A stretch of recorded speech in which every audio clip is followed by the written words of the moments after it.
Hello friends, অমৃতার পাকশালায় সবাইকে স্বাগত জানিয়ে আজকে ডিনারের জন্য রেসিপি দেখাচ্ছি। তার জন্য 400 গ্রাম চিকেন নিয়েছি আর ছোট পিস করে কাটিয়ে নিয়ে এর মধ্যে একটা পাতিলেবুর রস, 1/3 স্পুন গোলমরিচ গুঁড়ো আর কিছুটা লবণ দিয়ে ভালো করে মাখিয়ে নিয়ে বেশ কিছুক্ষণ রেখে দেব। এই টাইমের মধ্যে একটা বোলে 2 কাপ ময়দা নিলাম, মানে 500 গ্রাম ময়দা, তার সাথে সামান্য লবণ, 1.5 টিস্পুন চিনি আর 250 গ্রাম টক দই দিলাম। আগে এইগুলো দিয়ে কিছুটা মেখে নিচ্ছি, এরপর সামান্য গরম জল অ্যাড করে মেখে নেব। মাখা হয়ে যাওয়ার পর সামান্য রিফাইন অয়েল নিয়ে আলতো হাতে মেখে নিচ্ছি ময়দাটা, আর এই কটন কাপড়টা দিয়ে ঢেকে দেব। কটন কাপড়টা কিন্তু একটু ভিজা হতে হবে।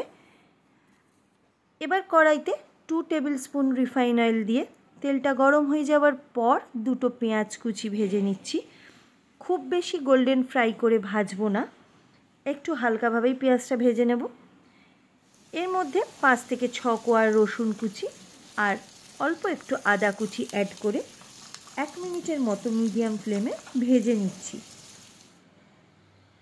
এবার 1/2 টিস্পুন হলুদ গুঁড়ো, 1/2 টিস্পুন কাশ্মীরি লঙ্কা গুঁড়ো, 1 টিস্পুন জিরে গুঁড়ো আর 1 টিস্পুন ধনে গুঁড়ো দিয়ে মশলাটা ভেজে নিতে হবে। তবে আমি কিন্তু এখন আর লবণ দিচ্ছি না, যেহেতু ম্যারিনেট করার সময় কিছুটা লবণ দিয়েছি। হাই ফ্লেমে মশলাটা না ভেজে মিডিয়াম ফ্লেমে ভাজতে হবে। হাই ফ্লেমে কিন্তু মশলাটা খুব তাড়াতাড়ি পুড়ে যায়। এখন ম্যারিনেট করা চিকেনটাও দিয়ে দিচ্ছি। মিডিয়াম ফ্লেমে 8 থেকে 10 মিনিট ভাজা করে নেব চিকেনটা। এর ফলে কিন্তু 80% চিকেনটা সেদ্ধ হয়ে যাবে। 10 মিনিট ভাজা হওয়ার পর একটা টমেটো কুচি, 4টে লঙ্কা কুচি মানে কাঁচা লঙ্কা কুচি, একটা বড় ক্যাপসিকাম কুচি দিয়ে নাড়াচাড়া করে মিশিয়ে নিচ্ছি। লক্ষ্য রাখতে হবে ক্যাপসিকাম আর টমেটোটা যাতে খুব বেশি ভাজা হতে গিয়ে নরম না হয়ে যায়, তাহলে কিন্তু খেতে ভালো লাগবে না।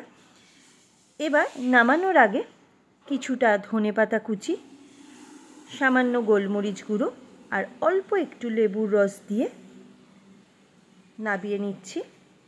আমি কিন্তু এই চিকেন ফ্রাইতে একটুও জল ব্যবহার করিনি বন্ধুরা। আজকের চিকেন ফ্রাই পুরোপুরি রেডি হয়ে গেছে। এবার পরোটাটা ভেজে নেওয়ার জন্য ময়দাটা কিন্তু খুব সুন্দরভাবে সফট হয়েছে, দই দিলে এমনি ময়দা সফট হয়ে যায়। এখন লেচি করে বেলে নিচ্ছি। আমি আজকে ত্রিকোণ করে বেলছি। সাধারণত পরোটা কিন্তু একটু ত্রিকোণ করেই ভালো লাগে। এবার আপনারা যদি গোল করেও বেলতে চান তাহলেও কোনো অসুবিধা নেই। এবার যেভাবে পরোটা সবাই ভাজেন সেই একইভাবে আমিও ভেজে নিচ্ছি। পরোটাটা দুদিকে অল্প অল্প করে তেল দিয়ে একটু লাল করেই ভেজেছি, যাতে খেতে ভালো লাগে। আজকের রেসিপি পুরোপুরি রেডি হয়ে গেছে দুটোই। বন্ধুরা, আজকের রেসিপি চিকেন ফ্রাই, তার সাথে নরম তুলতুলে দই পরোটা আপনাদের কেমন লাগলো অবশ্যই কমেন্ট করে জানাবেন। যদি ভালো লাগে একটা লাইক আর কমেন্ট করবেন। আবার আসবো আরও একটা রেসিপি নিয়ে।